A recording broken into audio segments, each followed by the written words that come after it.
Doutora Patrícia, linda. Oi, Oi, tudo bom? Anitta, tudo bom? Tudo bem? Primeiramente, muito obrigada por você aceitar esse convite num domingo, né? Mas todo dia é dia de informar, né? É, vamos Oi, lá. Sula, tudo bem para todos? Bom, eu vou pedir para você se apresentar, Paty, porque se eu for te apresentar aí eu vou elogiar bastante, vou chorar muito, mas só para todo mundo já saber que eu sou fã dessa mulher aqui. Então ela vai se apresentar para vocês. Quem tiver dúvidas, vai deixando aqui, eu vou tentar controlar as perguntas e a gente vai batendo um papo para vocês poderem saber. Essa live depois vai ficar gravada. Paty, você autoriza depois a gente colocar lá no YouTube com o nome do projeto A Fada do Dente, e tudo? Sim, Tá? Então aí depois vai ficar lá no YouTube pra gente, tá bom? Então, tá bom. Paty, se apresenta para o pessoal, please. Bom, meu nome é Patrícia Beltrão Braga, eu sou professora na Universidade de São Paulo, também sou pesquisadora da plataforma científica Pasteur USP, que é uma iniciativa do Instituto Pasteur de Paris, fazendo uma base aqui no Brasil, aqui em São Paulo, que fica dentro do campus da USP, inclusive. E já há alguns anos, desde 2008, nosso laboratório tem trabalhado com modelagem, a gente chama de modelagem de doenças, que é uma maneira que a gente encontrou para tentar estudar e entender o cérebro de uma pessoa com autismo, né? Então, Uhum, basicamente, o que a gente faz é a gente criou um modelo in vitro, né? Quer dizer, numa plaquinha de plástico no laboratório, uhum, onde a gente, a partir das células da polpa do dente de leite de uma criança com autismo, a gente utiliza essas células e acaba reprogramando essas células in vitro, né, tudo no laboratório, para a partir dessas células conseguir produzir células do sistema nervoso. Então, a gente produz uhum, diversos tipos celulares que estão presentes no sistema nervoso e, finalmente, uma estrutura tridimensional, né, do tamanho da cabeça de um alfinete, que a gente chama de organoide cerebral, né? uhum, Ou algumas pessoas podem chamar de mini-cérebro, né, que uhum, é uma terminologia mais popular. Então, a uhum, partir desses modelos, a gente tem trabalhado no laboratório há já alguns anos com isso e a gente tem conseguido descobrir algumas coisas bem interessantes em relação ao autismo, né? Em relação às bases que estão envolvidas em alguns indivíduos com autismo idiopático, né? Em especial, a gente tem modelado os severos. uhum, Uma das coisas que a gente viu foi que esses indivíduos têm o que a gente chama de neuroinflamação no cérebro, né? Que foi um uhum, trabalho que nós publicamos em 2018, que teve uma repercussão bem grande, assim, fico muito feliz em poder contribuir com alguma coisa. E nós encontramos, inclusive, uma maneira de reverter essa neuroinflamação e produzir uma melhora na quantidade de comunicação que o cérebro no in vitro, que o cérebro desses indivíduos com autismo faziam, né? Então, uhum, mais uma forma de tentar entender o autismo. Claro, existem modelos de animais, existe o modelo do próprio cérebro das pessoas que têm autismo, né, por exames de imagem, ou cérebro pós-mortem, tudo isso é muito importante, né? E acho que uhum. juntando todas essas informações, a gente consegue utilizar isso para tentar entender melhor sobre essa condição e nosso objetivo maior é encontrar estratégias terapêuticas para melhorar essas alterações que a gente está encontrando in vitro, né? Uhum. O trabalho lá é muito interessante, eu conheço, pessoal, é lindo, lindo, lindo, e vale muito a pena conhecer nos artigos e tudo mais, acompanhar as redes da Fada do Dente, que a gente está sempre postando informação. E, Paty, a sua formação, assim, a sua Ah, área é virologia, né? Você sim, estuda eu bastante. fiz. A minha graduação é biologia, né? Eu sou bióloga de Uhum, graduação, e aí, logo que eu terminei a universidade, eu fui fazer mestrado em virologia, né? Comecei trabalhando com virologia, com vírus que causa doença. Aí no uhum, doutorado eu continuei usando os vírus, mas eu fui trabalhar com biologia molecular, eu fui trabalhar com vírus como ferramenta. Na verdade, a gente construía um vírus recombinante no laboratório, né? Para poder fazer entrega de genes para pessoas que têm defeito genético, que a gente queria utilizar o vírus como uma ferramenta.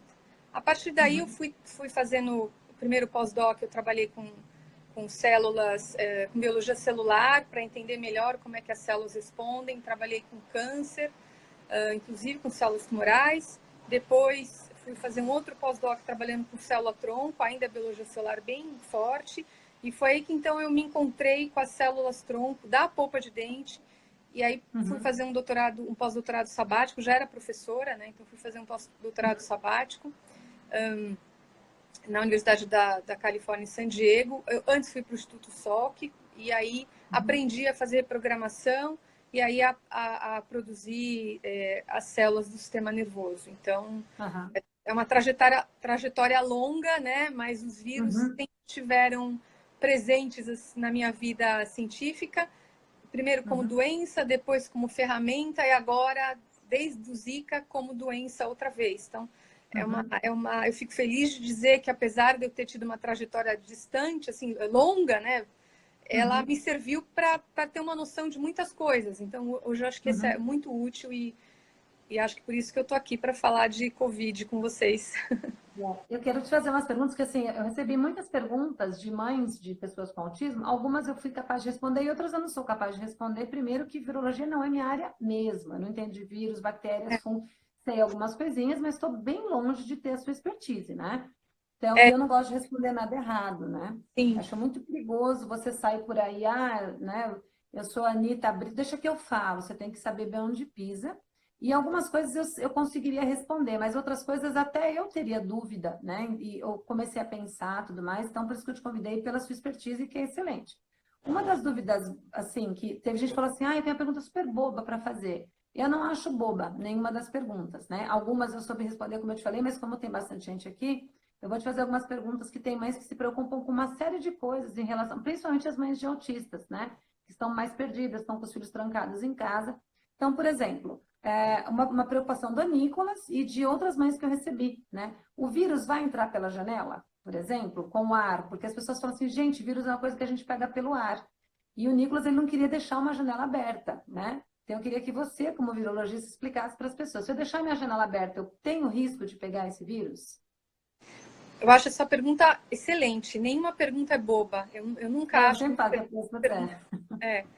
Mas, então, primeiro vamos começar a entender um pouco mais sobre um vírus, para a gente começar a entender essa pergunta. A primeira coisa é que um vírus não é nem um micro-organismo, é uma partícula, né? Porque ele não é vivo. Então, é uma partícula, uma casquinha de proteína. No caso do coronavírus, é uma casquinha de proteína recoberta por uma bolinha de gordura e dentro tem um material genético. É só isso. Por isso que ele precisa entrar numa célula para poder se replicar, para poder se multiplicar. Senão ele não consegue fazer nada, né? Então, ele precisa entrar no nosso corpo. Então, como é que ele pode entrar no nosso corpo? Pela janela, voando? Então, o vírus não sobrevive voando, ele não é transportado pelo vento, ele é transportado em curtas distâncias. Por exemplo, eu estou aqui falando com você. Enquanto eu estou falando, tem microgotículas de saliva que saem da minha boca que vão chegar até a distância do meu celular, por exemplo. A 1 metro, por exemplo. 2 metros não chega mais. Então, o que vai acontecer nesse trajeto? Se eu estou andando na rua, se está ventando, se eu deixo a janela aberta, na verdade é excelente, porque o ar está trocando. Eu não estou tendo o risco de respirar um vírus que está voando, que está me esperando. Então, isso é uma coisa importante. Agora, além disso, uma coisa muito importante é que para qualquer infecção viral, não só para o corona, mas qualquer infecção viral, para que ela seja eficiente, para que haja infecção viral, a multiplicação do vírus e que ele cause a doença, é muito importante o que a gente chama de carga viral. O que quer dizer carga viral? Quantos vírus entrarem em contato no seu organismo? Porque se for uma quantidade pequena, o seu organismo, né, o seu sistema imunológico, que faz a vigilância do nosso corpo, vai perceber que tem aquele vírus ali e vai dar conta de responder contra aquele vírus antes que ele cause uma doença, entendeu? Certo. Então, na verdade, essa quantidade de vírus ela é muito importante. Então, se você pensar que você está próximo de uma pessoa, que ela está conversando com você e que ela, inclusive, está expelindo uma quantidade de vírus grande, aí você pode correr o risco de pegar o vírus respirando, inalando o vírus que aquela pessoa está transmitindo à medida que ela está falando, está tossindo, está espirrando. Mas de andar no ar, deixar a janela aberta, não. Outra maneira que você pode se contaminar, que pode ser mais importante do que a história de deixar a janela aberta, né? De não deixar a janela aberta, que isso pode deixar todas as janelas abertas, isso para sempre, né? É você tocar em superfícies onde o vírus caiu. Então, tinha uma pessoa falando, ela falou, as gotículas de saliva dela caíram numa superfície, ou num aparelho, numa mesa, ou, sei lá, numa parede de telefone. Aí você vai lá com a sua mão, toca naquela superfície, o vírus, por um tempo, ele fica vivo. Não é vivo, mas ele é capaz de fazer infecção. Aí você toca naquilo, o vírus gruda na sua mão, e aí você se auto-inocula. Então, você coça o nariz, você coça a boca, o olho. A gente se auto-toca 22 vezes por minuto, né, no rosto. Então, essas áreas, boca, nariz e olho, são mucosas, passíveis de infecção. Então, você está se auto-inoculando. Então, é uma maneira de você ter contágio com vírus respiratório. Então, tanto vírus respiratório quanto outros vírus que causam outras coisas, você pode se contaminar fazendo auto-inoculação, né? Aí eu já quero emendar uma pergunta que me perguntaram assim, vamos supor, você acabou de falar aí no celular, aí eu sou a pessoa que limpa a tua casa, eu sou sua filha, sei lá. Ah, minha mãe esqueceu o celular. Aí eu pego o celular com a mão, você está contaminada. Então eu tô com o vírus na minha mão. Eu não vou tocar no meu rosto, mas eu toco na minha coxa, por exemplo. Eu toco no meu antebraço, mas no rosto eu não vou tocar de jeito nenhum, eu não vou ter nenhum contato com nem machucadinho. Esse vírus vai me contaminar? Não. A De jeito primeira nenhum, né? barreira de proteção do nosso corpo é a pele íntegra. Então, a pele íntegra é uma barreira. Ela é a Que é a melhor. pele normal que a gente tem aqui É fora, a né? Essa pele. pele E íntegra íntegra é a é sem pele normal. machucado. Quando a gente fala íntegra, é sem machucado, sem um ralado, sem cortes, né? Então, a pele íntegra, o vírus não vai conseguir passar pela pele íntegra, né? Tem outros protozoários que até podem, né? De pé, outras coisas. Mas vírus não, ele não vai conseguir atravessar a pele. Então, se você não tocar no rosto, você não vai se contaminar. O raciocínio é fácil. Se você só tocou com a mão, mas não se auto-inoculou, você se contamina? Não. Por quê? Porque a sua mão tem a pele íntegra. Aí você vai lá, lava a mão e fica livre do vírus. É o A mesmo minha mãe raciocínio. tava falando, minha mãe tá aqui ao lado, né? Já tá ela não parece idosa, mas ela está na faixa do idoso. E ela falou assim, mas ele não passa pelos poros, né? Então não passa na pele, né? Se eu tiver com uma Não. espinha no meu ombro aqui machucada e eu passar a mão, eu vou pegar porque tá machucado, correto? Se eu tiver com uma espinha aqui no braço. Poderia, mas a gente sempre tem que lembrar daquela história da quantidade de vírus que você está entrando em Sim. contato. A Se eu carga peguei uma viral. carga viral alta e minha imunidade é mais baixa, é difícil, mas é possível, né? É possível, mas é muito difícil. Olha, a gente tem relatos muito antigos de vírus, por exemplo, vírus da AIDS, o HIV.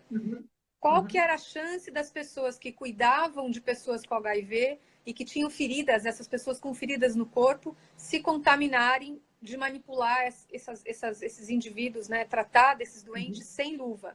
Teve um caso na literatura, então a incidência é muito, muito baixa. Por quê? Baixa. Porque é importante ter a quantidade de vírus ali. E ter o local, a porta de entrada para o vírus também é importante. Então, esses vírus, né, os coronavírus, eles são vírus que infectam, que a gente chama de células epiteliais, né?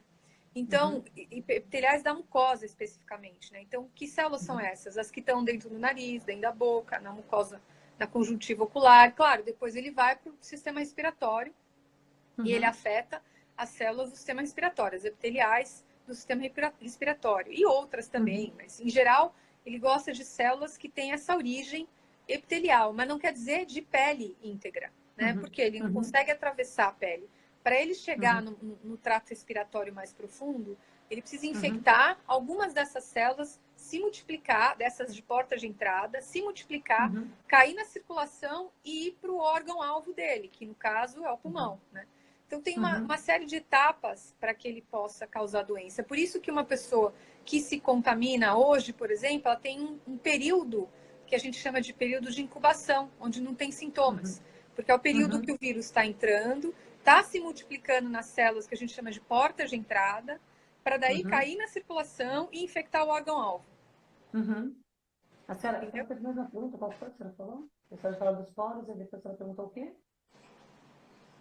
Já? Então você já respondeu. Outra pergunta que é, deixa eu dar um oi para a Elaine Felistock, que ela está falando oi para a gente.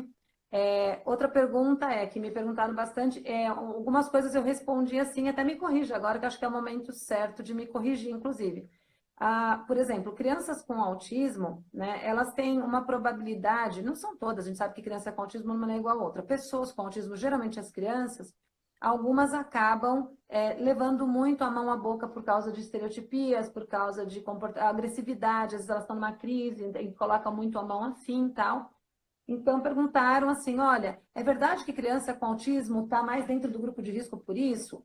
Então, o que eu disse foi que a criança com autismo que tem esse tipo de comportamento, ela está arriscada a pegar um monte de outras bactérias e outros vírus também, inclusive o corona que está por aí. Se ela pegar numa superfície que está infectada, ela, como a criança com autismo, ela já tem o sistema, algumas, né, tem um problema do sistema imunológico, então, ela tem uma chance maior, né? Caso ela tenha esse comportamento de ficar colocando as coisas na boca, a mão na boca e se balançando, tudo. Eu conheci uma menina que era autista e cega, que ela ficava puxando os olhos, assim, que ela estava até com defeito já, que assim, porque ela ficava puxando muito os olhos. Eu acho que ela tinha noção de que era cega, não sei, ela ficava puxando. E ela era não verbal, a gente não sabia por que desse comportamento. Então, o que eu respondi foi isso, que por ela ter esse costume de pôr a mão na boca, no rosto, o tempo inteiro, que ela teria uma chance maior do que uma criança que tem consciência de que não pode pôr a mão na boca, né? Então, isso daí tudo bem, tá certo, né? Agora, em relação, se tiver errado, me corrige. Agora, em relação ao sistema imunológico da pessoa com autismo, né? Você pode dar uma explicada para a gente, mais ou menos, sempre lembrando aí para todo mundo que está assistindo, que não é 100% dos autistas, tá? São algumas pessoas com autismo. Então, o que a gente pode dizer é o seguinte: uma vez que a pessoa tiver um sistema imunológico debilitado, né? Não pensando em autista agora, mas sistema imunológico debilitado significa uma pessoa idosa, uma pessoa com câncer, uma pessoa que tem AIDS, uma pessoa que tem asma, uma pessoa que tem bronquite, uma pessoa que acabou de sair de uma gripe forte ou de uma outra doença, que está com o sistema imunológico, portanto, debilitado, fica mais suscetível a qualquer infecção, não só o coronavírus, qualquer infecção, tá? O indivíduo com autismo, o que a gente tem que pensar? Por exemplo, é uma criança que fica doente com frequência, né? Que tem infecção com frequência. Que infecção? Respiratória, pega a gripe toda hora, ou pega a infecção gastrointestinal, né? Tem diarreia, porque põe muito a mão na boca e toda hora se contamina com alguma coisa. Talvez essas crianças tenham um sistema imunológico mais, vamos chamar assim, de mais fraco, né? Se é que a gente pode chamar de mais fraco, né? E aí elas podem ser mais suscetíveis a infecções do que outras pessoas cujo sistema imunológico está mais respondente, né? O que a gente faz para melhorar o sistema imunológico, para deixar o sistema imunológico legal, assim, funcionando bem? É uma vida saudável. Então, você mantém uma alimentação saudável, rica em frutas, legumes, algum tipo de atividade física diária, né? É basicamente isso o que tem para fazer. Existem alguns remédios que é algo que a gente chama de boost no sistema imunológico, né? Mas é claro que eles só são administrados mediante uma indicação médica, porque senão pode ter efeito colateral, né? O organismo funciona como uma balança, a gente tem que ter um equilíbrio, uma homeostase. Se é muito respondedor, também não é bom. Se é baixo respondedor, também não é bom. Se ele é muito respondedor, por exemplo, ele pode ter uma doença autoimune, né? Então, não pode sair tomando remédio se não tiver uma prescrição médica, um médico acompanhando. Isso é muito importante, né? Então, o que a gente pode dizer? Se esses indivíduos com autismo, né, se tem alguma criança ou algum adulto que tem muita infecção recorrente, talvez eles tenham um sistema imunológico um pouquinho mais fraco e fiquem mais suscetíveis a ter uma infecção. Mas eu não gosto de dizer isso. Sabe por quê? Porque, na verdade, o nosso organismo ele responde para cada patógeno que entra no nosso corpo de uma maneira diferente. Então, pode ser que a gente seja muito suscetível a um tipo de infecções virais, mas consiga responder melhor a alguns vírus e pior a outros. Depende também daquele momento que aquele patógeno entrou em contato com o nosso organismo. Então, tem muitas variáveis. Então, não dá para dizer que a pessoa vai ser mais susceptível porque ela tem autismo, porque ela tem alguma outra coisa, certo? A gente não sabe. Eu acho que o vírus não muta, o vírus é o mesmo. Né? Esse vírus, a gente chama de SARS-CoV-2. Por quê? SARS é de uma infecção respiratória aguda, né?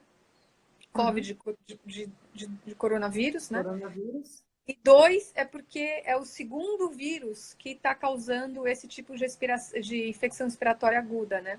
Que causa esse quadro de pneumonia aguda. O primeiro era o SARS, que teve a epidemia que foi, se não me engano, em Hong Kong.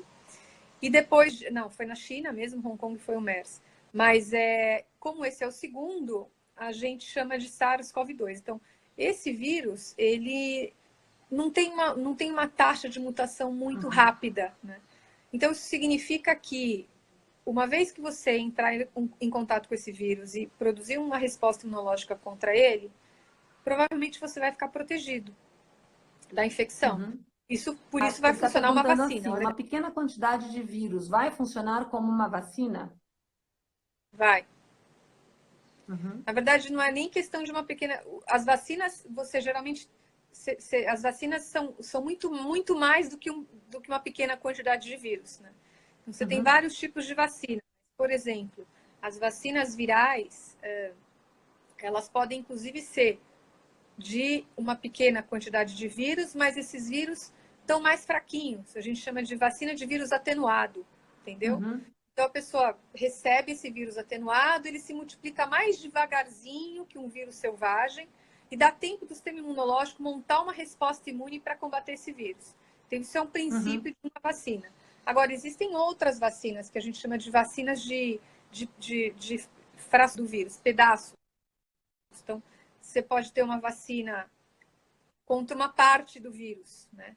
Ou que não é o vírus, mas tem a proteína do vírus, uma vez que o sistema imunológico vê aquela parte, de novo, ele produz uma resposta imune contra, produz anticorpos, e aí quer dizer o quê? A hora que você entrar em contato com aquele vírus, já tem anticorpo, o anticorpo gruda no vírus e impede o que a gente chama de primeira etapa de infecção do vírus. Primeira coisa que o vírus precisa fazer para causar doença é grudar na célula que ele tem como alvo. Então, ele está lá circulando, aí ele acha a célula, ele gruda num receptor específico e depois ele entra nessa célula, né? Então, se a gente impede que ele grude, ele não vai entrar. Então, muitas das vacinas têm esse princípio. Então, é como se você estivesse pondo uma coisa no meio. Ele não consegue mais entrar, tá? Bem legal isso daí. Essa explicação eu não tinha ouvido. A Fabi está falando aqui, ó, crianças autistas com algumas comorbidades se enquadram no grupo de risco também, né? Sim, sim. É importante considerar que, inclusive, quais são as comorbidades, né? Eu não diria que qualquer comorbidade pode se enquadrar num grupo de risco para pegar o corona, para pegar essa infecção, esse vírus que está circulando agora, né? Depende da comorbidade, mas como a gente falou, a gente sabe que tem alguns indivíduos que o sistema imunológico é mais debilitado, até porque ele tem que dar conta do que ele já tem ali, né? Então, precisa ser considerado com cuidado que tipo de comorbidade. É claro que eu acho que essa questão que você falou de se auto-inocular é muito relevante, isso para qualquer doença, não só para o coronavírus. Então, a gente tem que pensar de uma maneira um pouquinho mais ampla de entender que essas pessoas estão se infectando mais, né, do que uma pessoa que, por exemplo, vai conseguir controlar quantas vezes ela se auto-inocula, né? Então, isso é muito relevante. O que eu diria é que, claro, tem que tomar uma série de cuidados, lavar mais a mão, etc, etc. Mas por ter o sistema imune mais debilitado, algumas comorbidades podem acabar deixando esses indivíduos mais susceptíveis. No Por caso aqui de comorbidade, casa... a gente pode falar. Não, no caso aqui de casa, nós temos, por exemplo, o meu pai, que tem autismo, tem 78 anos, mas o meu pai, incrivelmente, ele tem uma saúde de ferro. Ele está muito bem para os 78 anos, tanto na aparência quanto até agora fisicamente, né? A única coisa que ele teve lá atrás foi um câncer de próstata, então, assim, nada a ver com nada. Ele não faz rádio, não faz nada, porque já tem muitos anos, já tem uns 20 anos já, 15 anos, mais ou menos. Então, aí ele só está no grupo de risco por causa da idade. O restante, ele não aparenta ter outras comorbidades. A minha mãe, que não tem autismo, está em outras comorbidades. Por exemplo, diabetes, pressão alta, ela tem que tomar remédio para essas coisas, né? Já o Nicolas e eu, nós temos asma. Então, a gente tem asma e o nosso sistema imunológico nunca foi lá a oitava maravilha do mundo, né? A gente foi ficando doente muitas vezes. A gente teve quase toda... Eu tive, acho que todas as doenças infantis. Eu tive sarampo, eu tive rubéola, eu tive cachumba, eu tive... O que mais? Eu tive tudo aqui. Eu só não tive, acho que, varíola. O restante eu fui tendo tudo, assim, que uma criança tem que ter, né? Tive pneumonia várias vezes, inclusive eu tive pneumonia com 3 meses de vida, com 3 anos, depois tive na adolescência, tive na fase adulta. A minha irmã morreu de pneumonia, ela também tinha o pulmão meio fraco, ela morreu com 25 anos de uma pneumonia assim, inexplicada. Acharam até que ela estava com HIV, porque ela foi progredindo, e aí levou para o hospital, ela estava tomando os remédios certinho, minha mãe deu todos os remédios, chegou lá e falou assim, a gente vai fazer teste de HIV. Minha mãe falou, pode fazer tudo. Entraram, inclusive, com a ZT, para poder, enquanto o exame saía, porque o quadro dela foi evoluindo muito. Ela saiu o exame negativo e ela morreu de uma gripe que ela pegou e teve uma pneumonia e acabou morrendo. Então, nosso sistema imunológico aqui não é muito confiável. Então, desde o dia 11 que a gente voltou aí da USP, que veio aquele primeiro caso que a gente almoçou, eu falei para o Nicolas, falei, acho melhor a gente fazer um auto-isolamento. Ele falou, amanhã eu topo. Porque aí já começaram a cancelar as palestras. E a gente já vai fazer um mês que a gente não sai de casa. Mentalmente a gente está ótimo. Então a gente não está com depressão, não está sentindo nada disso. Então eu acho melhor a gente tomar esse cuidado, porque eu acho que a gente está num grupo de risco por isso. Por causa da asma, não é nem o autismo da família, mas é a asma, né? A imunidade baixa. O Nicolas teve púrpura de Raynaud Shoreline, teve rubéola, teve cachumba, teve um monte de coisa também. Então a gente tem que considerar que nem teve uma que colocou minha filha diabetes e insulina dependente. É um grupo de risco. Não é nem o autismo que põe no grupo de risco aí. É a diabetes, né? É isso que a gente tem que considerar, as comorbidades. Diabetes, problemas cardíacos, asma, bronquite. A Fabi mencionou paralisia cerebral. São comorbidades que a pessoa acaba entrando no grupo de risco. Inclusive, quem tem paralisia cerebral, muitas vezes tem dificuldade de funcionamento de vários órgãos, né? Então, a gente precisa considerar de uma maneira global, não é o autismo em si, né? O autismo em si, eu concordo com você. A questão de se auto-inocular pode ser que tenha mais, por conta das estereotipias, mais vezes a pessoa se auto-inocula de qualquer coisa, né? Inclusive do Covid, do coronavírus. Mas a gente precisa considerar as comorbidades de uma maneira muito mais relevantes no sentido da pessoa ter uma maior predisposição a ter uma infecção e não conseguir lidar com aquela infecção de uma maneira eficiente para debelar o vírus, né? Então, eu acho que isso precisa ser considerado. Então, claro, as pessoas que têm comorbidades, independente da idade, precisam tomar mais cuidado do que as pessoas que não têm nenhuma doença, enfim, não tem diabetes, não tem problemas cardíacos, etc. A Elaine Felistock está perguntando aqui, quem tem gatos ou cachorros em casa, como faz? Tem que tomar mais cuidado? Não precisa se preocupar quem tem gato e cachorro. Inclusive, eu tenho uma dupla aqui linda. Não tem o menor problema, porque existe um coronavírus que infecta gatos, que é letal para gatos, que causa uma infecção muito difícil de tratar, que não infecta humanos, né? E da mesma maneira, este coronavírus que está infectando humanos não infecta os animais. Então, não precisa tomar cuidado pensando que seu animal pode ser um portador do coronavírus. O que precisa tomar cuidado, que tem sido recomendado, é você sair para passear com o seu animal na rua. Quando você volta com o seu animalzinho de estimação, higieniza a patinha do animal, né? Então, limpa, lava com água e sabão a patinha do animal. Isso, na verdade, Anitta, deveria ser uma prática sempre. Eu acho que né? vai mudar muita coisa, Paty. Eu acho que vai mudar muita coisa. Deixa eu já te perguntar uma coisa em relação a isso que também me perguntaram e eu fiquei, na verdade, eu vou te falar bem a verdade, me fez pensar. Você sabe, quando me falam uma coisa, eu falo, opa! Que foi o seguinte, se, por exemplo, agora que a gente está nesse auto-isolamento, tudo mudou, é uma coisa que a gente nunca viu acontecer, né?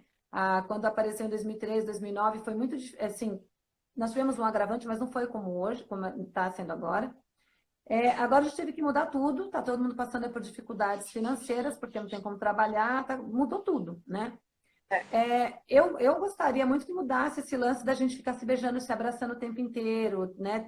Mas é uma questão minha. O Nicolas também ele falou, nossa, tomara que as pessoas parem de abraçar e beijar, tal. Mas é uma questão pessoal. Numa questão geral, me fizeram essa pergunta e eu achei bem interessante. Vamos supor que a gente está tudo isolado agora e a gente saísse de casa durante um ano inteiro, é só uma suposição, tá? Todo mundo com luva, com máscara, aquele óculos assim que protege o olho, e por um ano ninguém mais se beijasse, se abraçasse, tomasse todos os procedimentos de segurança. Acabaria com todos os vírus de gripe do mundo? Eu estou falando o planeta inteiro fizesse isso, tá? Não acabaria por quê? Uhum, Primeira coisa que a gente tem que pensar é que a maioria das infecções virais, dos vírus uhum, maus, né? Porque a gente tem, na verdade, 90% do nosso genoma é viral, né? Só que uhum, eles estão há muito tempo no nosso corpo. Mas uhum, a maior parte das infecções virais é assintomática. Então, assim, uhum, 20% das pessoas vão manifestar a doença. Os outros uhum, 80% não vão ter nenhum sinal que estão infectados com aquele vírus. Então, eles vão uhum, circular de uma pessoa para outra. Vou dar um exemplo de um vírus que todo mundo já ouviu falar: vírus herpes. Aquele vírus que uhum, causa aquelas lesões na boca, às vezes no nariz, né? Aí eu uhum. pergunto para você, Anitta, você tem herpes? Não. Então, eu também não. Só que Uhum. provavelmente a gente tem. Por Só que quê? Porque manifesta, né? 99% das pessoas é infectado com o vírus herpes, só que a gente não manifesta. Uhum, uhum, 20% manifesta.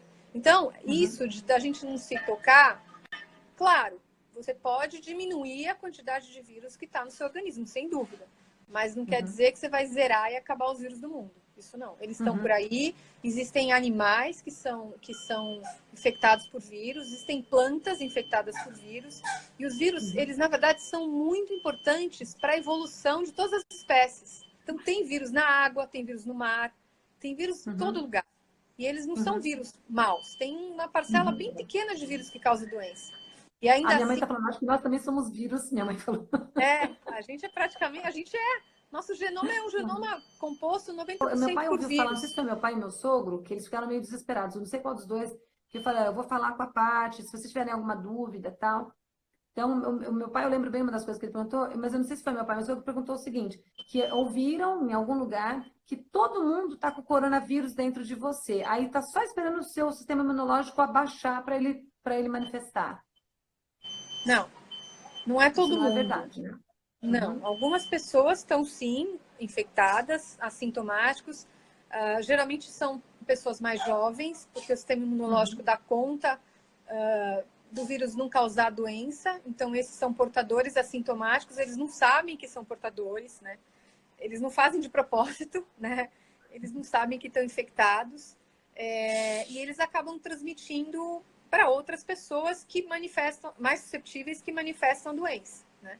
uhum, Então, eu não acho que está todo mundo infectado, não. Acho que uma grande parcela da humanidade vai se infectar, né? Sim, uhum, mais de 50%, né?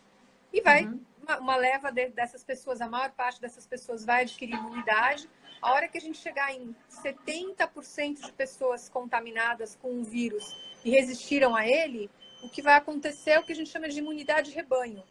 O que é uhum, imunidade de rebanho? É assim, um grupo de pessoas que foi infectada e que produz anticorpos contra esse vírus protege outras. uhum, Então, essa imunidade de rebanho é muito importante e é o que acontece quando a gente toma vacina, inclusive. Quando você toma vacina, quando muitas pessoas tomam vacina, 80% das pessoas tomam vacina, elas protegem quem não tomou. Por quê? Porque se você uhum, tem em volta daquele uma pessoa que não tomou vacina, você tem cerca de 8 ou 9 pessoas vacina. Então, se aquele uhum, vírus entrar em contato com aquela pessoa, multiplicar, então ele não infecta aquela pessoa que não tomou, sabe? Então, é o benefício do que a gente chama de imunidade, que vai acontecer, mesmo que a gente não tenha uma vacina, vai acontecer de qualquer maneira, porque mais pessoas vão se infectar, produzir uma resposta imunológica e vão proteger os que não estão imunes, né? É que, claro, uhum, no caso do SARS-CoV-2, o que a gente vai acabar vendo é um número de pessoas que não vai resistir ao quadro clínico, uhum, né? Acaba uhum, falecendo. Então, a gente não quer isso. Por isso que a gente quer fazer uma vacina antes, para uhum, evitar que o grupo, as pessoas que estão no grupo de risco acabem uhum. padecendo da doença. Uhum. Aí já me vai para outras duas perguntas. Uma é, É possível que alguém tenha pego uma mala, feito um vírus arma biológico, foi lá na China, jogou, saiu correndo para não se infectar? Essa é uma pergunta muito interessante, porque vira e mexe, né? Aparece um vírus, todo mundo sempre acha que é arma biológica. Achavam que o Zika era arma biológica. O HIV, por muito tempo se disse que o HIV era uma arma biológica. O Ebola, né? Enfim, Uhum, para ser muito honesta, né, com você, primeiro que não é um vírus que foi feito em um laboratório. Né? Os uhum, coronavírus é uma família de vírus, né? O coronavíride, que é uma família de vírus RNA, que está circulando aí há muito, muito tempo. Né? uhum, E que para ser honesta, inclusive, a gente tem um outro tipo de coronavírus que está circulando agora, que a gente chama de uhum, coronavírus sazonal, que sempre circulou, que é um desses que causa essas gripes bobas que a gente vira e uhum. mexe tem quando chega o inverno, né? Então a O gente tem. corona não tem nada a ver com a família dos flavivírus, né? Não, Não flavivírus é tem outro nada a ver, né? vírus, não tem Que é nada a ver. o Zika é dos flavivírus, né? Que as Isso. pessoas ficam É. achando que são as mesmas coisas e não tem nada a ver. São famílias diferentes, né? São famílias Uhum, diferentes de acordo com as características de cada vírus. Então, a família do Zika, quem está na família do Zika? A dengue está na família do Zika, vírus da febre amarela, vírus da hepatite C, é outra família. Os uhum, coronavírus, eles são vírus que geralmente causam esse tipo de infecção do sistema respiratório, ou superior ou inferior, né? E uhum, eles são vírus que classicamente causam isso, gripe, né? uhum, Este que a gente tem circulando agora, que não é não o SARS-CoV-2, esse que está todo mundo uhum, fazendo o isolamento físico, inclusive. Esse uhum. outro coronavírus que a gente chama de sazonal, que aparece quando esfria, ele causa uma gripe comum. Então, a gente tem, hoje em dia, circulando coronavírus, rinovírus, metapneumo, os próprios influenza, ou vírus da H1N1, né? influenza, o H1N1. Uhum, Então, esses vírus estão circulando também, né? Então, muitas vezes o que acontece é uma pessoa entra em contato com outro desses vírus, tem o sintoma da gripe e fala, nossa, agora eu tô com corona, tá pensando que tô com SARS-CoV-2, vou ter a Covid-19, fique em isolamento. Ok. Por isso que seria importante a gente testar as pessoas, testar todo mundo, uhum, para ver se é o corona SARS-CoV-2, que é esse vírus novo, né? Que pode causar essa infecção respiratória, essa pneumonia grave, né? Então é importante a gente testar. Até porque se a gente testar todo mundo, o que vai acontecer? A gente vai ter uma noção mais real, mais próxima da realidade do quão grave ele é. Quantas uhum, pessoas vão precisar de internação? Quantas pessoas vão a óbito? Se a gente uhum, considerar os dados dos países que estão testando todo mundo, a gente consegue ver que as pessoas que vão precisar de internação, cerca de 20%, dessas que vão evoluir para uma doença grave, mais ou menos 5 a 10%, depende de comorbidades, etc. E desses que forem evoluir para uma doença grave, mais ou menos metade, 50% pode ir a óbito. Se eu fizer a conta E a de gente vai ter tudo, ideia, a gente vai ter ideia da imunidade de rebanho também. Se conseguisse, testar todo mundo, já teria uma ideia, né? exato. Então, Uhum, assim, o que a gente diria é que a gente sabe que a taxa de mortalidade do SARS-CoV-2 ela é baixa. Não é um uhum, vírus que tem uma alta taxa de letalidade, é baixa. É em uhum. torno de 0,5% a 2%. Varia um pouco de acordo com a Com a região que a gente idade está também. analisando, porque tem a ver com a Uhum, idade, tem a ver até com o clima, né? A gente tem uhum, dados de países que estão no inverno até agora. Né? Então, agora a gente uhum, vai começar a ver o que acontece em países que está mais quente. Claro, a gente vai entrar no inverno, né? Mas até uhum. então o vírus chegou aqui no verão. Então, a Sim. transmissão do vírus no verão, tudo isso é muito diferente. É um vírus que gosta de frio, né? Uhum. Coronavírus é vírus que gosta de frio. Então, Então a a gente tem gente que tomar ainda. bastante cuidado agora, né? Não é isso? Porque tem muita gente, tem fake news rolando assim. Pessoal, não se precisam se preocupar, porque o coronavírus chegou aqui no verão, então ele já vai morrer. Tem Não, fake news rodando dessa forma. Muito não pelo é isso. contrário, ele vai se fortalecer agora no inverno. Não é isso que eu estou falando. Eu estou É, dizendo que a gente é. não sabe quantas pessoas vão ficar doentes ainda. Assim, a gente não consegue fazer uma previsão baseada nos dados de outros países, como a Europa, como a própria China. Por quê? Porque lá o vírus chegou no inverno. Agora vai Uhum, esquentar para esses países. A gente está ao contrário. Então, o vírus chegou uhum, aqui no verão e agora vai esfriar. Então, agora uhum. é O pior. bicho pega. Uhum. Para nós é Então, pior. o conselho é para as Mas, pessoas tomarem mais cuidado ainda com a baixa de temperatura agora, porque outono, sim, o nosso tempo está meio louco, mas outono já começa a baixar E inverno a gente tende a ter uma baixa muito grande de temperatura. Então, a gente tem que tomar cuidados redobrados, correto? Isso. E como a gente, eu não sei da onde são exatamente as pessoas que estão ouvindo agora essa nossa live, mas deve ter gente de várias partes do Brasil, é importante a gente considerar o seguinte: em regiões, o Brasil é um país de dimensões continentais, né? Muito grande. Então, é importante considerar que em regiões do Nordeste, do Norte, que são mais quentes, mesmo agora que teoricamente vai esfriar aqui para nós, para eles vai continuar quente. Então, é provável que esse tipo de disseminação seja ainda diferente do que a gente vai ter no Sul, né? Ou no Sudeste. Não é que não vai ter, né? As pessoas têm que tomar cuidado de qualquer maneira, mas nós vamos ver coisas diferentes acontecendo, né, da região Norte, Nordeste, Centro-Oeste também, com a região Sul, Sudeste. Se a gente falar do Piauí, Pará, porque eu acho que foram os lugares mais quentes que eu já fui no Brasil, se eu não me engano, foram Piauí e Pará. Eu nunca estive no Amazonas, que disseram que é muito quente também. Mas eu estive no Piauí e no Pará, foram os lugares que eu senti assim, o calor mais exacerbado. O vírus ele se adapta também a isso, correto? Então, no sul foi o lugar mais frio que eu já estive. Acho que em Bagé, acho que eu peguei temperatura negativa lá. Aqui em São Paulo eu já peguei também. Mas então, quer dizer, o vírus ele não vai morrer porque ele está no Pará, que é quente, e vai sobreviver no sul, que é frio, né? Não. Ele vai se adaptar. Ele se adapta. Na verdade, não é que ele se adapta, é que assim, ele pode circular menos. Se tiver mais quente, ele vai circular menos. Se tiver mais frio, ele vai circular mais, né? Até porque, quando você está mais frio, o que você faz? Você fecha a janela, né? Você fica em ambiente mais fechado, você circula em ambientes fechados. Então, tem mais pessoas no ambiente menos ventilado. Os vírus gostam disso, né? Então, vai convencer alguém lá da região sul, até aqui em São Paulo mesmo, no inverno, quando está um inverno bravo mesmo, em junho, a gente não vai largar a janela aberta, é um frio, né? Não tem como, você morre. Tem como, você morre de frio. Então, aí morre o de vírus corona, gosta. de frio. Você morre de frio. Aí o vírus gosta de circular, entendeu? Então, todos esses fatores, inclusive ambientais, estão a ser considerados, né? Eu acho que assim, os hábitos de sempre lavar a mão, especialmente lavar as mãos, né? Se a gente lavasse as mãos, pelo menos, tem trabalhos mostrando que lavar as mãos pelo menos 4 vezes por dia, lavar a mão com água e sabão, 4 vezes por dia, diminui muito a chance que você tem de se infectar com alguma coisa. Claro, E né? outra coisa, água e sabão é mais eficiente que álcool em gel, correto ou não? Água e sabão é mais... Porque as pessoas estão muito brigando por álcool em gel, como se o álcool em gel fosse matar o coronavírus do planeta, e aí você lavou, você passou álcool em gel na mão, você está livre. Mas quem não tem o álcool em gel, porque virou aquela máfia toda, esgotou, lei da oferta e da procura, tudo, água e sabão resolve mais do que álcool em gel. Olha, a água e sabão é a coisa mais barata que a gente pode ter e a mais eficiente para qualquer coisa.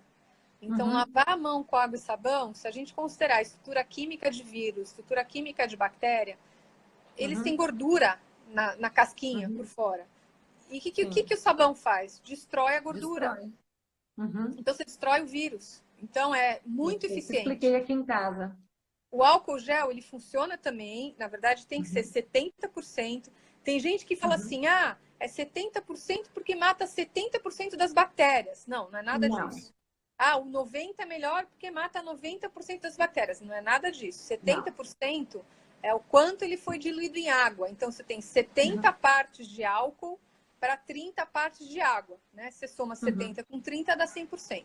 Então, o 70% foi testado já, a gente já sabe isso há anos, que é o antisséptico do álcool mais eficiente. Por quê? Porque se você tiver o álcool puro, sem água, ele não consegue entrar na camada de gordura nem da bactéria, nem do vírus, nem na nossa própria pele, porque ele é só álcool. Então precisa ter água junto. Que aí não sabia dessa. Bacana. A água arrasta ele junto, a água arrasta ele para dentro junto, e aí sim o álcool vai ter efeito. Então essa história de eu vou usar o álcool mais puro que tem é bobagem. Também não adianta usar abaixo de 70, porque aí ele vai entrar, mas ele está com uma diluição tão grande, né, que ele não vai ter a capacidade de destruir aquele micro-organismo. Então, é importante, assim, o que eu faria? O que eu tenho feito aqui na minha casa, né, falado para minha família ou para os meus alunos, né? Pode usar o álcool em gel 70? Pode, quando você não tiver água e sabão. Tá em casa? Não vai ficar passando álcool gel. Lava a mão com água e sabão. O meu marido lindo que Tem de você lavar a mão? conhece, Oi? o meu marido lindo que você conhece, que tem o único TDA degenerativo do mundo, a gente comprou lá atrás álcool em gel, porque é uma prática que a gente tem no nosso laboratório. Aí eu trouxe algumas práticas para dentro da minha casa, né? Até para a imunidade do Nicolas e tal. E então, a gente tem um tubo de álcool em gel e fica ali para quando a gente vai viajar. Então, aeroporto, essas coisas todas. E aí veio essa onda do Covid. A gente já segurou, que eu falei, Alex, vai faltar álcool em gel. Ele conseguiu comprar mais um, que foi quando a gente ficou sabendo lá atrás, as pessoas ainda não estavam botando fé. Ele comprou mais um tubo. E a gente ficou com esses tubos aqui em casa. Aí, esses dias, ele entra no banheiro, vai lá, daqui a pouco eu sentindo o cheiro de álcool em gel. Porque é um perfumadinho que eu detesto, porque me faz mal o cheiro. Acho que você também não se daria bem. Aí eu, perfume é esse, né? O cara vai ao banheiro e sai perfumado. Aí ele, nada, engraçado, eu conheço esse cheiro. Aí outro dia, ô Alexandre, você tá passando álcool gel? Ele falou, Falei, ô, meu amor, a gente tá trancado dentro de casa, de onde o corona vai entrar em casa? Você acabou de sair do banheiro, lava com água e sabão, pelo amor de Deus. Ele, é que eu gosto. Ele não pode se desperdiçar, pelo amor de Deus, o mundo está sem álcool gel. Eu tive que afastar o álcool gel do meu filho mais velho, que é meu marido. Ele estava usando álcool gel. Falei, Jesus, tem pena de mim. Mas ele é um amor, Lava você a mão com sabe. água e sabão, Alex. Só isso. Meu pai está obedecendo direitinho, meu sogro, minha mãe. A gente aqui em casa, a gente parou de ficar se abraçando e beijando. Meu pai não é de abraço e beijo, nem eu, nem o Nicolas, né? E a minha mãe, ela é muito carinhosa, mas a gente falou, mãe, o Alex é o único que está saindo uma vez por semana e ele volta, ele sai todo parametrizado. Até queria saber até a sua opinião. Ele vai buscar mistura, pão, então assim, ele sai uma vez por semana só. Aí ele sai com uma roupa, sai de máscara, sai de luvas, e aí ele faz as compras, ele troca, às vezes ele troca a luva 4 vezes até. Quando ele chega aqui, ele desinfeta o portão, desinfeta as maçanetas do carro, desinfeta todos os produtos e aí traz os produtos para dentro de casa, a gente deixa esses produtos por horas ali parado, mesmo desinfetado, e ele deixa o sapato para fora e vai direto para debaixo do chuveiro. Porque a gente realmente tem medo que ele possa trazer. Ele é hipocondríaco, dificilmente ele vai relar numa pessoa para pegar o vírus. Porque o Alex eu te falei que se eu falar que eu estou com cólica menstrual, a dele ganha da minha, né? Então, se eu tiver um cisto na minha trompa, ele vai ter um tumor na trompa de falópio, ele vai ter que tirar no útero. Então, ele é muito hipocondríaco. Mas a gente está tomando esses cuidados, assim, que parecem ser exagerados, mas eu acho que é para poder cuidar das pessoas aqui que têm esse probleminha. Paty, daqui a pouco a live vai cair na nossa cara. Eu falei que ia falar com você só meia horinha, não ia tomar o seu tempo, a gente vai fazer uma hora que a gente está conversando e eu estou amando. Posso te convidar mais um dia, mais para frente, para você falar mais um pouco? Pode. Eu só queria falar uma eu queria que você me desse duas respostas. Eu queria que você me desse duas respostas e deixasse uma mensagem. As duas respostas bem rápidas, que eu sei que é difícil. Uma, eu te mandei um videozinho que tem muita gente preocupada. Você conseguiu ver esse videozinho ou não? Não. Não, então depois a gente fala disso em outra live. Outra coisa, é uma vacina para gente você que está mais dentro ainda do que eu, né? Outra coisa, a gente vai começar uma campanha de arrecadação de dinheiro para o Pasteur poder fazer as máscaras, não sei se você está sabendo. A gente vai começar essa campanha. Então, eu já falei com o André, ele já falou com a Paola, né? Então, o pessoal está fazendo, o pessoal lá no Instituto Pasteur, umas máscaras para poder doar para os médicos, enfermeiros que estão sendo contaminados. A gente sempre precisou deles, mas agora mais do que nunca. E se eles caírem doentes, quem vai cuidar da gente? Então, a gente vai ajudar. Então, quem puder doar, depois eu vou colocar. Ninguém vai depositar nada para mim. Eu não depositei nada em conta minha. A gente vai colocar a conta certinha que vai ser depositado. A Paty, ela lá do Pasteur, ela pode afirmar para vocês que estão sendo feitas essas máscaras, né, Paty? O Sim. menino pegou a impressora 3D dele, ele está fazendo tudo bonitinho. O André, ele já mostrou. Então, a Paty já doou dinheiro, um monte de gente do nosso grupo já doou, né? E aí, como o meu dinheiro acabou todo, eu queria ajudar, e eu comecei a entrar em contato com ele, o que eu posso fazer? Então, a gente vai lançar uma campanha. O Nicolas está tentando fazer a live com pessoas famosas para poder fazer com que essas pessoas tentem se engajar. Mas é difícil fazer com essas pessoas, mas a gente vai tentar um engajamento para ver se a gente consegue fazer para doar as máscaras. Então, eu gostaria que você dissesse para a gente rapidinho como é que está vacina. Se você teria uma visão que vai sair em 10 meses, 12, 18, nunca mais. Vacina, já tem vacina em teste nos Estados Unidos, até ela está Uhum. disponível, pelo menos até o fim do ano, não vai estar disponível isso para a população, até porque, uma vez que for comprovada a eficácia, tem que ser produzido em alta escala para estar disponível para Uhum. as pessoas. Então, não vai ser rápido assim. Aham. A gente imagina que daqui a um ano vai ter vacina. 12 meses, mais ou Uhum. menos. O tempo está passando, então 11 meses que seja. Mas até o Uhum. fim do ano, não acho que vai ter vacina disponível para estar sendo distribuída para a população, né? Uhum. Então, acho que é uma coisa. Outra coisa que eu quero falar bem rapidinho, essas máscaras que o André está fazendo, não é máscara de pano que está sendo ensinada, Não. feita Uhum. na televisão. É uma máscara, é uma placa de acrílico que cobre o rosto inteiro da pessoa. Então, como se fosse um capacete com uma capa de acrílico, que é para profissionais da área da saúde que vão atender os pacientes nos hospitais, tá?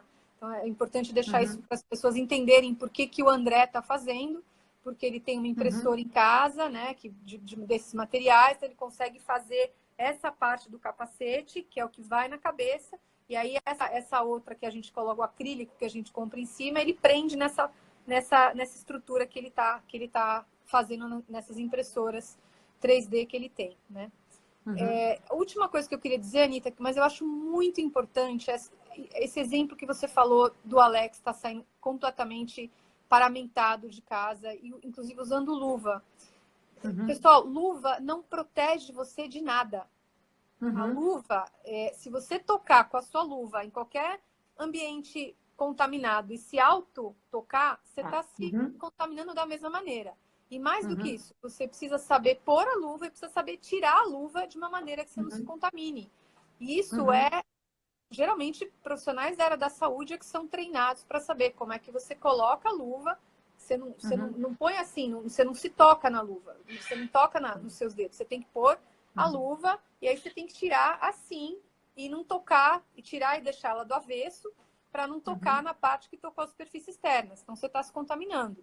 Então, o É que eu legal você falar isso, porque diria a minha mãe é da área de saúde, eu, quando entrei na USP, eu tive que fazer o curso também, então a gente já aprendeu, a minha mãe já sabia, então ele faz o procedimento certo. E o Alex, ele não é um face toucher, ele não toca no rosto com frequência. Eu e o Nicolas, como a gente tem rinite, a gente está sempre assim, sempre assim. O Nicolas, ele faz muito assim. E o Alexandre, dificilmente ele toca no rosto. Claro que ele vai tocar, mas com a luva, aí que ele não toca mesmo, porque ele está com a é, luva. E ele faz todo o então, se a procedimento, ele gente coloca certo e tira Se a certinho. gente entender que a luva é uma coisa que pode estar contaminada, pensa que a sua luva está contaminada, aí você não se toca quando você põe luva. Então isso funciona. Mas de Uhum, verdade, não precisa de luva. Se ele tiver com a pele uhum, íntegra, com as mãos, sem uhum. cortes, É que não ele rói a precisa. unha, né? Ele rói, é por isso que a gente colocou, porque ele rói a unha e ele se machuca, né? Aí eu falei para ele, Se olha, tiver melhor pegar machucado, por excesso. É. mas não é uma coisa Uhum, essencial. De novo, assim, sempre tem que pensar na carga viral. Dificilmente ele vai uhum, se contaminar porque ele rói a unha, de uhum. verdade. Ah, A essa é ótima. Uhum, A máscara é opcional, né? As pessoas estão uhum, recomendando. Ela é muito mais importante para você não transmitir o vírus para os outros, para os assintomáticos não uhum, transmitirem, do que para você uhum, não respirar. Então, os trabalhos estão uhum, mostrando que ele protege as pessoas que estão infectadas, os assintomáticos, de transmitirem o vírus, porque tem uma barreira. Mas, de toda uhum, maneira, essa máscara, ela não pode. uhum. Você não pode ficar falando de máscara, porque você Que está molhando a sua máscara, é. Uhum, né? uhum, Então você tem que trocar se você está falando, porque senão você molha, aí uhum, você não está protegendo nada. Então tem uma série de uhum, coisas que são importantes considerar. O que eu diria é, sai na rua, um ambiente que não tem ninguém, não precisa usar máscara, pode respirar tranquilo. uhum. Entrou em algum lugar, foi na padaria ou foi no É. supermercado, quer colocar máscara, pode colocar. O quanto ela é eficaz, a gente não tem esse dado ainda. A gente tem o dado Uhum, de que quem está infectado assintomático não passa para os outros. Mas o quanto eu não me uhum, contamino, não tem esse dado ainda, tá? uhum, Mas eu acho que é prudente a história. Chegou em casa, deixa o sapato fora, troca de roupa, toma um banho. Isso é uhum, prudente, isso para uhum. sempre. Não é só por causa do coronavírus. Eu vou falar para ele, ele não tomava banho antes, não. Vou falar. Não, mas é legal, porque aqui a gente procura tomar os cuidados, algumas coisas como eu sei e tudo mais, ele faz certinho, e o Alex é hipocondríaco. Então, ele usaria uma N95 se tivesse com diarreia, você não está entendendo como ele é hipocondríaco. Ele usa uma da NASA, assim. Mas a gente tem mais ou menos as noções aqui, então a gente usa dentro das noções básicas, né? Não é à toa, não é assim, onde é quando ele vai para algum lugar público, que ele precisa, então ele leva uma máscara. E outra coisa, eu já falei para ele, se alguém chegar na sua cara e espirrar, você tá de máscara, pegou no teu olho, você pega o negócio, você não tá de máscara no olho, né? Você tá de máscara aqui embaixo. Então, se a pessoa espirrar e pegar no teu olho, você pegou o corona, aí ele fica desesperado. Paty, queria que você deixasse uma mensagem para as pessoas que estão aqui. Já quero te fazer um outro convite, porque acabou passando muito rápido. Você sabe que eu adoro conversar com você, né? Porque cada vez que eu converso com a Patrícia, eu aprendo uma coisinha a mais. Às vezes eu olho para falar, eu te amo, eu sou sua fã, porque ela fala tão Eu gostoso e também. fala tão cheio de sabedoria que eu amo. Eu, Então, tam- eu queria que você deixasse uma mensagem aqui para as pessoas. eu acho que a mensagem é para as pessoas terem calma, terem paciência.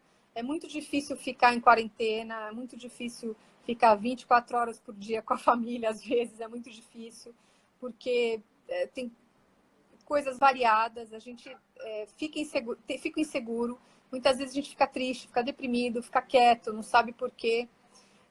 Tem muita gente morrendo, a gente sabe disso, as notícias não ajudam, né? Não tem nenhuma notícia que traga alguma coisa boa, positiva, não tem nenhuma notícia que mostra que 80% das pessoas vão ter uma gripe, né? Que 20% complica.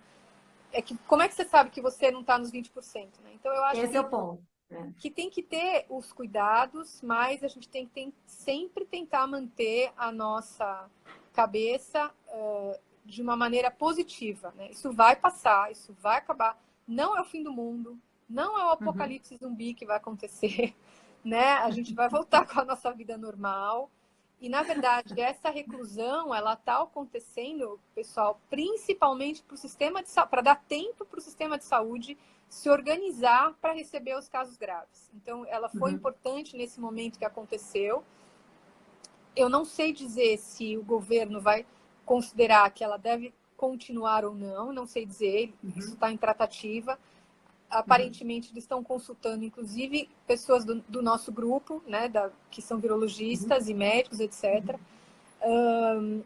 E, enfim, se isso continuar, bem, a gente já sabe o que fazer, a gente tem feito isso. Se Uhum. isso não continuar e liberar todo mundo, tomem os cuidados necessários quando saírem, não se aglomerem. Se sentirem mais seguros usando uma máscara, podem usar uma máscara. A luva não é necessário se vocês não se auto-inocular e tomar cuidado, lavar a mão, etc. Né? Mas Uhum. evitem aglomerações na medida do possível. E vamos manter o bom senso e a sanidade. Acho que essa é a mensagem final. Obrigada, Paty. Vai cair na nossa cara, eu queria ficar mais tempo, mas vai desligar. Gente, Tá bom. obrigada a todos que assistiram, quiserem compartilhar, compartilhem. E eu vou te chamar mais para poder falar disso e também para te falar do projeto A Fada do Dente. Então, Tá o dia que bom, você estou estiver à disponível, você disposição. prefere final de semana, né? Para a gente poder falar um pouco mais do projeto. E obrigada por toda a elucidação. Olha lá, 28 segundos restantes.